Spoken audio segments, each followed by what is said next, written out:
오늘 하나님의 말씀은 하나님의 말씀에 미루지 말라 이 뜻이에요. 그러니까 하나님 말씀에 대해서 미루지 말라는 거예요. 이게 오늘 예수사랑교회 2024년도에 떨어진 말씀입니다. 여러분 이렇게 한번 생각해 보세요. 지금 자네 집이 불이 났어. 가보지 않겠나? 하면은 그래요? 조금 있다가 가죠 하고 미룬 사람 봤어요? 없죠. 이보다 더 중요한 일은 거듭나는 문제입니다. more active, 더 액티브해야 돼요. 여기는 하나님께서 거듭나게 해주겠다는데 나는 액티브하지 않아. 반응이 거듭나지 않으면 하늘을 볼 수 없고 하나님의 나라에 들어갈 수도 없거든요. 그보다 더 중요한 문제가 얼마나 많습니까? 이것은 무인관이 이 세상에서 엄마 뱃속에서 네가 태어나냐 태어나지 않냐의 문제입니다. 네가 거듭나야만이, 네가 태어나야만이 이 세상에서 생명체가 되는 거야. 낙태되면 안 되는 것이지. 하나님 나라도 마찬가지예요. 거듭나는 것은 이 세상에서 죽고 끝나버린 것이 아니라, 낙태된 것이 아니라 하나님 나라에 우리가 다시 태어나는 것을 말하는 것입니다. 할렐루야. 우리는 어떻게 하면 하나님 나라에 태어날 수가 있어요? 이게 바로 예수님의 말씀이에요. 이게. 그런데 우리는 어떻게 이걸 받아들이고 있는가를 보세요. 내일부터 열심히 할게요. 다음 주부터 기도하고 말씀도 따르죠 뭐. 아니 올해만 내가 잠깐 뭐 하고 내년부터 하죠. 우리들의 마음에는 습성적으로 이런 게 다 차 있어요. 미루는 성격들이. 그러다가 사후 약방문 신세가 됩니다. 시간이 없어요. 솔직히 세월이 얼마 남지 않았다니까요. 여러분 그 주보에 렘브란트의 돌아온 탕자가 나옵니다. 여러분 주보를 보세요.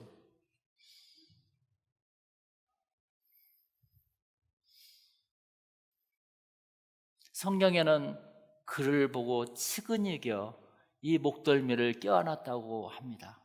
그때 아버지가 뭐라고 이야기했을까? 저는 이렇게 이야기했을 거라고 생각해. 왜 이제 돌아왔느니?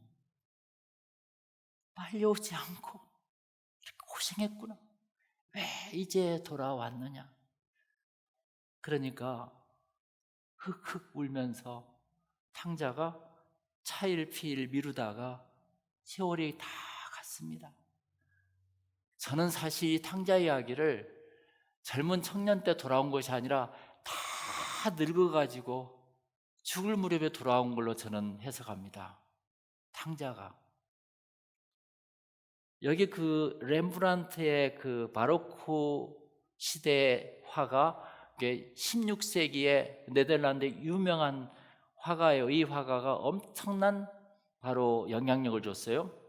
그래서 거기 그 그림을 보면은 왼손은 남자 손이고 오른손은 여자 손이에요. 자세히 보면 그렇죠?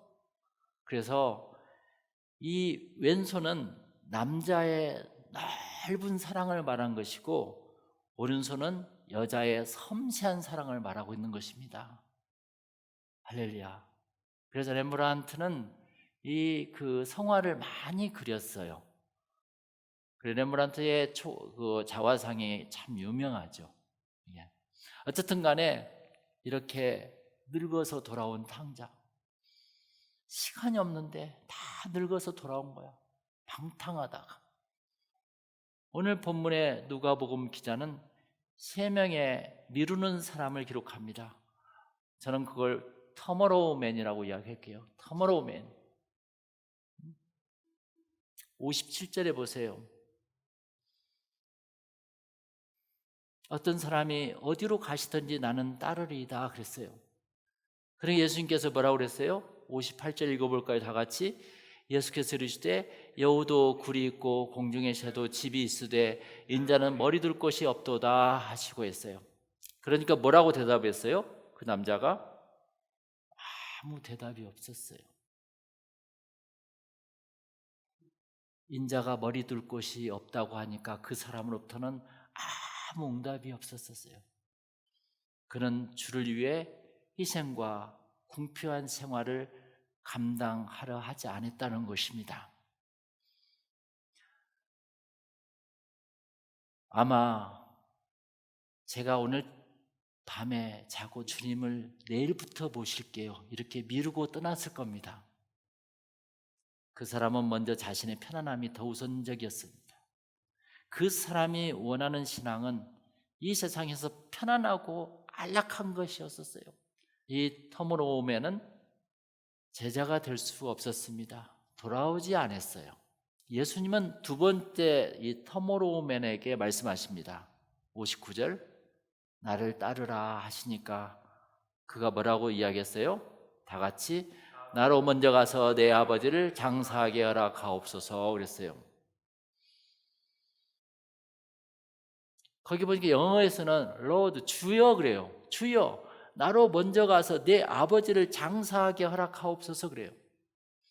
물론 그의 아버지가 정말로 죽었다면 장례를 먼저 빨리 치루어야 되겠죠. 그런데 사실 저는 이 남자의 아버지가 아직 죽지 않았다고 봐요. 그는 주님을 따르는 것을 더 미루고 싶었던 것이에요. 머뭇거렸어요, 한마디로.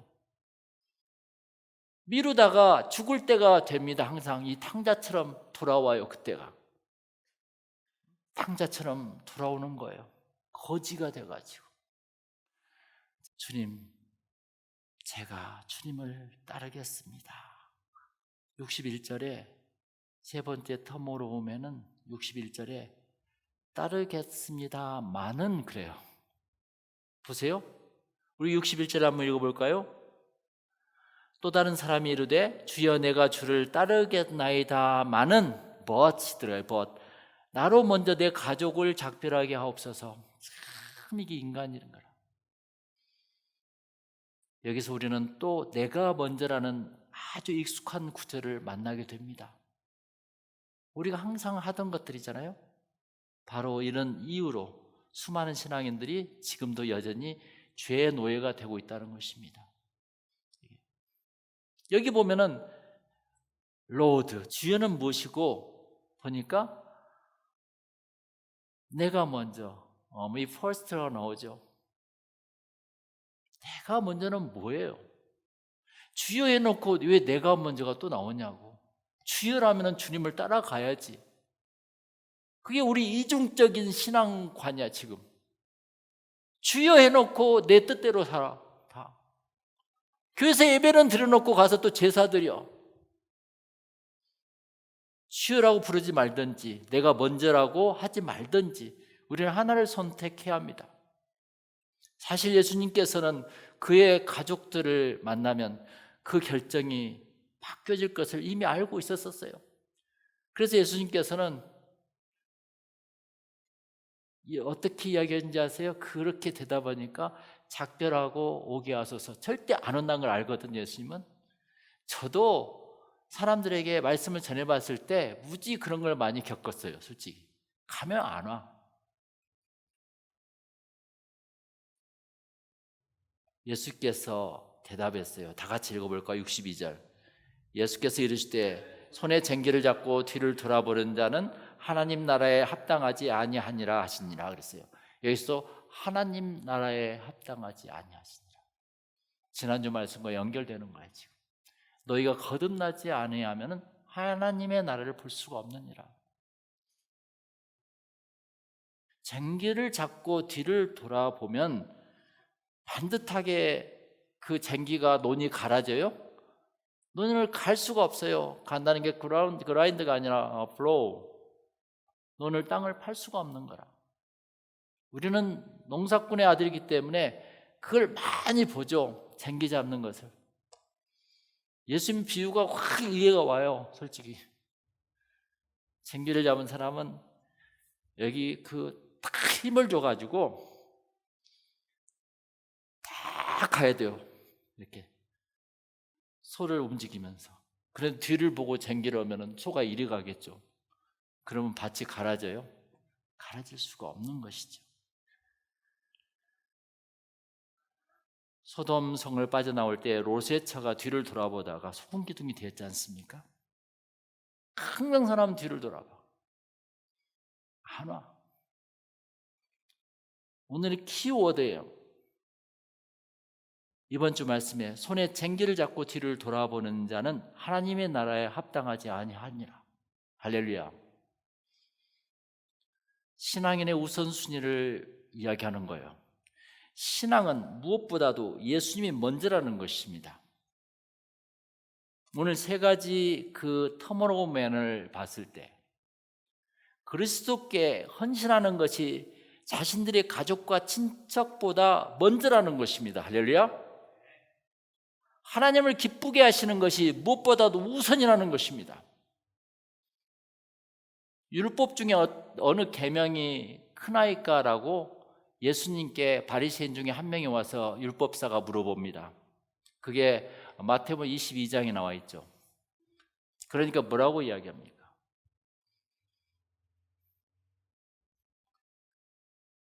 첫 번째 계명은 네가 마음과 뜻과 목숨을 다해서 하나님을 사랑하라.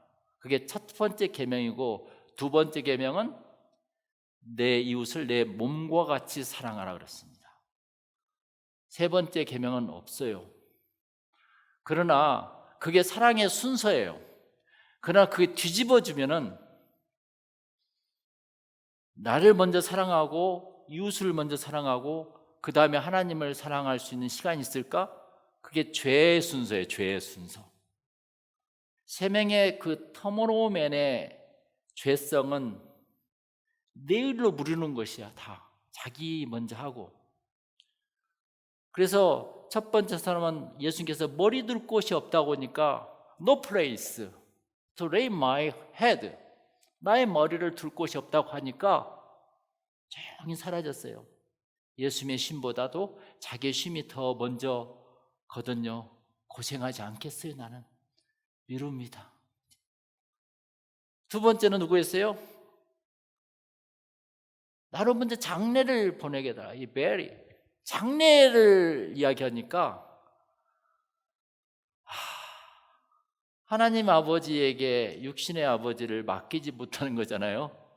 하나님은 어떤 사람입니까? 생사와 화복을 주관하신 분인데 하나님의 존재 가치를 모르니까 미룰 수밖에 없어요.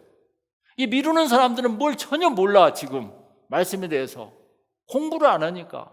세 번째 사람은 하나님의 뜻보다 가족의 의견이 더 우선시되는 사람이에요. 먼저 가서 가족과 작별하게 하고, 그러다 보니까 어떻게 돼요? 제자가 되는 것을 딜레이 하는 거예요. 이 세 명의 터머로우맨은 가족이나 부모를 사랑해서가 아니라 자기가 쉬기 위해서, 자기가 고집을 앞세우기 위해서, 자기 생각이 더 중요하다 여기기 위해서 가족과 부모를 핑계로 댄 사람입니다. 솔직히. 그래서 가족과 부모를 핑계로 대서 주님을 따르는 것을 미루는 것이라. 하룻밤만 더 자고요. 내일부터 할게요. 대부분 그래요. 오늘날 우리 주변에는 이 남자 같은 죄인들이 얼마나 많은지 몰라요. 주여, 제가 주를 따르겠나이다. 다만 한 번만 더 방종함을 허락하옵소서. 그래서 하룻밤만 더 당길게요. 그리고 예수 믿을게요. 갬블링 어딕션. 한 잔만 더 할게요. 알코올 어딕션. 그러다가 계속 하다가 알코올리즘이 된다니까요. 한 대만 더 피울게요. 드럭 어딕션. 한 탕만 해볼게요. 내가 한 탕만 하고 이번에 잘 되면 끝낼게요. 은행 한번 털어야죠. 스위프트 어딕션. 이것도 그렇게 죄를 지는 거 미루어 자꾸. 그러다가 어떻게 되죠? 오늘 그림처럼 왜 이제 돌아왔느냐, 죽을 때 되어서 이제 돌아오는 거라. 내일로 미루다 보니 직업이 됐어요. 그게 한마디 중독증에 빠진 거예요. 이 하룻밤은 영원히 어둡고 캄캄한 밤으로 계속 연장됩니다. 미루다 보면 그것이 나의 인생이 되고 죽을 날이 가까워진다는 것이죠. 모세가 히브리 족속들을 출애굽할 때 바로 왕에게 10가지 재앙을 내렸었어요. 그 중에 하나가 개구리 재앙이었었어요. 개구리 재앙을 내리니까 개구리가 어쩜 그렇게 많은 개구리가 뛰어나와서 어디에나 다 막 돌아다녔어요. 침실에도 개구리, 부엌에도 개구리, 거실에도 개구리, 빵 반죽통에도 개구리, 옷장에도 개구리, 음식에도 개구리. 이게 출애굽 8장 3절에 나온 말씀이에요. 그런데 저는 손을 딱 집어넣는데 그 개구리가 쑥 나오는 거예요. 밥을 먹으려는데 밥 속에서 개구리가 쑥 나오는 거라. 그러한 개구리 재앙을 받고 있는 거예요. 지금 이집트가 온통 개구리와 시끄러운 소리에 차고 넘쳤습니다. 마침내 바로 왕은 더 이상 견딜 수가 없어서 하나님의 종 모세를 불렀던 거예요. 8절에 보니까 여호와께 구하여 나와 내 백성에게서 개구리를 떠나게 하라. 이제 제발 좀 내가 이 백성을 보내리니 그들이 여호와께 제사를 드릴 것이니라, 이렇게 이야기합니다. 그러니까 이 바로의 결심에 모세가 참 기뻤습니다. 그러니까 모세가 뭐라고 이야기했어요? 9절에 내가 왕과 왕의 신하와 왕의 백성을 위하여 이 개구리를 왕과 왕궁에서 끊어 나일강에만 있도록 언제 강구하는 것이 좋을는지 내게 분부하소서. 그래, 언제 강구하면 좋겠습니까? 이야기해요. 그러니까 바로 왕이 언제라고 그랬죠? 그가 이르되 내일이니라. 아니, 개구리가 그의 음식 속에도 침대 속에도 옷에도 옷장에도 그리고 집안 구석구석에 꽉 차 있는데 얼마나 징그러운데, 그리고 그 백성들은 거의 죽을 지경이었는데 하나님께서는 그 개구리를 즉시 없앨 수 있었습니다. 당장 순식간에 이제 남은 결정은 오직 파라오의 왕에 달려 있었는데, 그런데 그 바로 왕은 내일이니라 이렇게 말합니다. 미루어요. 또 아쉬운 거라. 그래서 개구리와 하룻밤만 더 지내게 해주시옵소서. 왜 그랬을까? 개구리가 너무 이제 친해졌나? 익숙해졌나?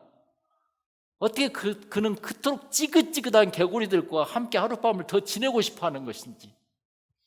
우리에게는 고난, 의심, 무거운 짐, 고통뿐만 아니라 질병, 슬픔, 두려움, 혼란, 절망, 비탄의 개구리들, 우리가 결정만 하면 주님은 다 없앨 수 있습니다. 그런데 우리들도 바로왕처럼 죄를 내일로 미룹니다. 오늘 거듭날 것을 내일로 미루면서 하루가 한 달이 되고 한 달이 평생 되는 거죠. 그러다가 죽을 때가 되어서 오늘 주보처럼 다 죽을 무렵에 옵니다. 그러니까 아버지가 왜 이제 왔니? 미루다 보니까 세월이 다 갔어요. 이런 저는 무언의 성경 구절이 있을 거라고 저는 믿습니다. 우리는 언제나 내일 하겠다고 생각해요. 우리는 늘 더러운 개구리와 함께 이 세상에서 하룻밤을 더 보내기를 원합니다. 죄인에게 물어요. 왜 예수님께로 돌아오지 않습니까? 그분께서는 당신의 죄를 다 용서해 주시고 문제를 다 해결해 주실 것입니다. 그러니까 그 죄인이 뭐라고 하는지 알아요? 너무도 잘한대요, 자기도. 그러나 그는 구원받으려 하지만 끝에 가서는 내일이라고 말할 것입니다. 내일. 오늘 그래 주제가 not tomorrow, but now, today. 내일이 아니라 오늘 합시다. 할렐루야. 다 같이 기도하겠습니다.